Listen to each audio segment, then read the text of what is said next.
the big question on everybody's mind is, what about work? Which tends to be one of the big questions. At this forum last year, I described some of the research we've been doing looking at activities, because quite often, I think most of you have come to the conclusion that when you're examining these questions about work, it's much better to start from the level of activities that people do and think about what's now possible to automate versus not, as opposed to try to make kind of top-down decisions.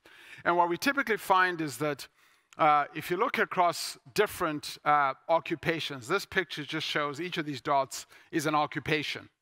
On the vertical axis, you see, if you like, if an occupation is higher up on the vertical scale, it simply means that the constituent activities that make up that occupation are relatively easy to automate using currently demonstrated technologies. If you're lower down, it means there are fewer of those. And then the horizontal axis just simply shows the wage scale. What you see here is that this has got very little to do with wages and a lot to do with the nature of the activities involved in any constituent occupation.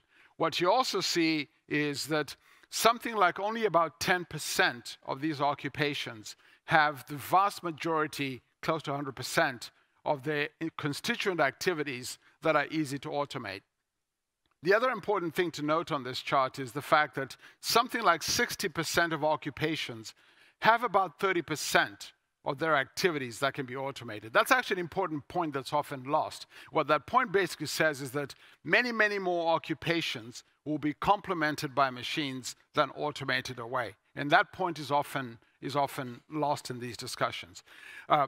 It's also important to note that the density of these activities, because we're talking about activities, is much higher in some sectors than others. So as you can see in sectors like manufacturing, there's a high density of these easy to automate tasks, whereas in other sectors, not so much. And this varies, of course, country by country, as you might imagine.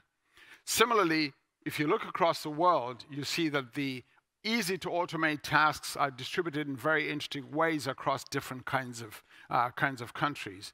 But I think in some ways the key question, because all we're talking about right now is technical possibility to be able to automate these activities. The key question is, at what pace and how much will this actually translate into automation of actual jobs and work?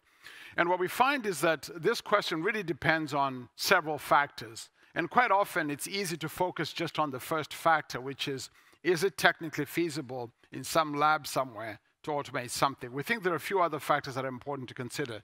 The second one here is the cost of the cost of development and deployment of these technologies. This is particularly important because if you think about, by analogy, something like the electric car. The electric car in the form that we can recognize it today was first demonstrated in the late 60s. But it's taken a very, very long time, mostly because of that second factor, before these things have started to show up on the street. In fact, the first driverless car to drive across the United States, which was a DARPA project, actually happened in the late 80s. And still, driverless cars haven't quite fully showed up yet. So the second point is an important point. The third point, in some ways, may be the most important point, which is how all of this intersects with our labor markets in terms of quality, quantity, and even the wages associated with it, with jobs. And that factor in particular is what mostly drives the differences you will see across sectors and across countries. And that's an important factor. Then, of course, you've got the benefits that go beyond simply labor substitution, as well as social and other regulatory factors you take into account. So when you take all these things into account, where do we end up? Well, as you might imagine, because of these 5 factors, it's very hard to make predictions, and we're not about to make any predictions.